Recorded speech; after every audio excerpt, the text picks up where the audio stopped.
এই বাসায় তুমি আর কয়দিনে এসছো? আচ্ছা, আপনার ছেলে, আপনার হাজবেন্ড কোন দেশে থাকে ম্যাডাম? মালয়েশিয়া থেকে। তার সাথে শারীরিক সম্পর্ক কয়দিন হয়েছে? 5-6 দিনই?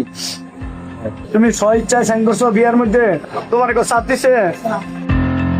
একটি ভুল সিদ্ধান্ত আর একটি নিষিদ্ধ সম্পর্ক, যে সম্পর্ক ধ্বংস করে দেয় শুধু দুটি মানুষকেই নয়, ভেঙে দেয় দুটি পরিবার, অনিশ্চিত করে তোলে দুটি অবুঝ শিশুর ভবিষ্যৎ। ঠিক তেমনি এক চাঞ্চল্যকর ঘটনা ঘটেছে গাজীপুরের শ্রীপুর উপজেলার রাজাবাড়ি ইউনিয়নে। বিদেশে স্বামীর রক্তছড়া পরিশ্রম, আর সেই স্বামীর ঘরেই প্রেমিককে নিয়ে রঙিন সময় কাটাতেন স্ত্রী। শেষ পর্যন্ত এলাকাবাসীর হাতে হাতে নাতে ধরা পড়ে যায় সবকিছুই। আজকে কি বাসায় আসছিল ওই ছেলে? আসার এক পর্যায়ে দেখছি কি বলবো, আপনি কি এখানে বারবার ওরে নিয়ে আসতেন? 5 বার আসছে। এখন আপনি কি চান? কি চান? আপনি বিয়ে করতে চান? ও করতে চায়? দুজনে করবে? আপনার হাজবেন্ড কোন দেশে থাকে ম্যাডাম? মালয়েশিয়া থেকে। কি নাম কি? জুয়েল না? হাজবেন্ডের বাসা? এইদিকে তাকায় বলেন, এইদিকে তাকায় কথা বলেন। হাজবেন্ডের বাসা কোথায়? আপনাকে মারছে কাছে? কেউ মারছে? 2 সন্তান আর স্বামীকে নিয়ে সুখের একটা সংসার ছিল শারমিনের। সংসারে অভাব ছিল, ছিল টানাপোড়েনও। তাই পরিবারের মুখে হাসি ফোটাতে, সন্তানদের সুন্দর ভবিষ্যতের আশায় একসময় মালয়েশিয়ায় পাড়ি জমান স্বামী। বিদেশে ঘামের পর ঘাম ঝরিয়ে টাকা পাঠাতেন দেশে। স্বপ্ন ছিল সন্তানদের মানুষ করবেন, কিন্তু সেই স্বপ্নের সংসারে ধীরে ধীরে ঢুকে পড়ে অন্য এক পুরুষ। আপনি আপনার আত্মীয়, পূর্ব পরিচিত? তাহলে মোবাইলের মাধ্যমে পরিচয় না? আপনার যে 2টা বাচ্চা আছে, এটা কি করবেন?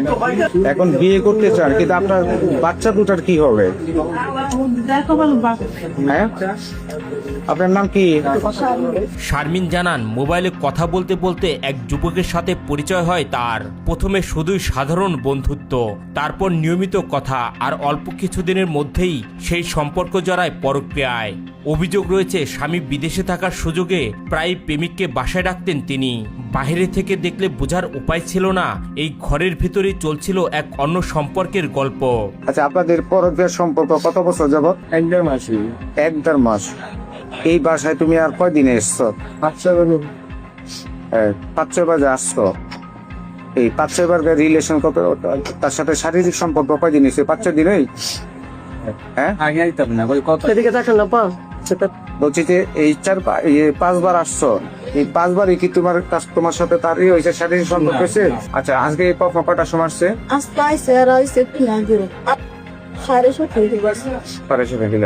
স্থানীয়দের ভাষ্যমতে দিনের পর দিন গোপনে চলছিল তাদের এই সম্পর্ক, কখনো দুপুরে কখনো রাতে। সুযোগ পেলেই প্রেমিককে নিয়ে একান্তে সময় কাটাতেন শারমিন। তবে গোপন সম্পর্ক বেশি দিন গোপন থাকেনি। এলাকার কয়েকজনের সন্দেহ হয় আগেই। এক পর্যায়ে দরজা খুলতেই হাতে নাতে আটক হন এই প্রেমিক যুগল। মুহূর্তের মধ্যেই পুরো এলাকায় ছড়িয়ে পড়ে খবরটি। 2 সন্তানের জননীকে প্রেমিক সহ আটক করার ঘটনায় হতবাক হয়ে যান এলাকাবাসী।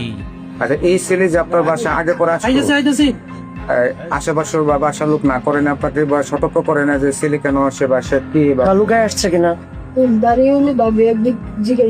তারপরেও আসছে, তারপর আনাইছেন আপনি? হ্যাঁ, আপনাকে নিষেধ করার পর আপনি কেন আনাইলেন তাকে বাসার মধ্যে? সম্পর্ক থাকতেই পারে, সেটা বাইরে দেখা করেন অন্য কোথাও, কিন্তু বাসার মধ্যে পরিবেশ নষ্ট করে বাচ্চারা আছে। তবে সবচেয়ে অবাক করার বিষয় হলো, ধরা পড়ার পরেও তাদের মধ্যে কোনো অনুশোচনা দেখা যায়নি, বরং স্থানীয়দের সামনেই শারমিন ও তার প্রেমিক জানান তারা একে অপরকে ভালোবাসেন এবং বিয়ে করতে চান। তখন উপস্থিত লোকজন প্রশ্ন তোলেন, প্রবাসে থাকা স্বামী 2 সন্তান, তাদের ভবিষ্যৎ কি হবে? জবাবে শারমিন জানান তিনি প্রবাসী স্বামীকে ডিভোর্স দিয়ে প্রেমিকের সাথে নতুন করে সংসার করতে চান, এমনকি নিজের 2 সন্তানকেও সঙ্গে নেবেন না বলে ছাপ জানিয়ে দেন। বিয়ে করবেন ভাই? তুমি কি বিয়ে করবো? বাচ্চার দায়ভার নিবে তুমি?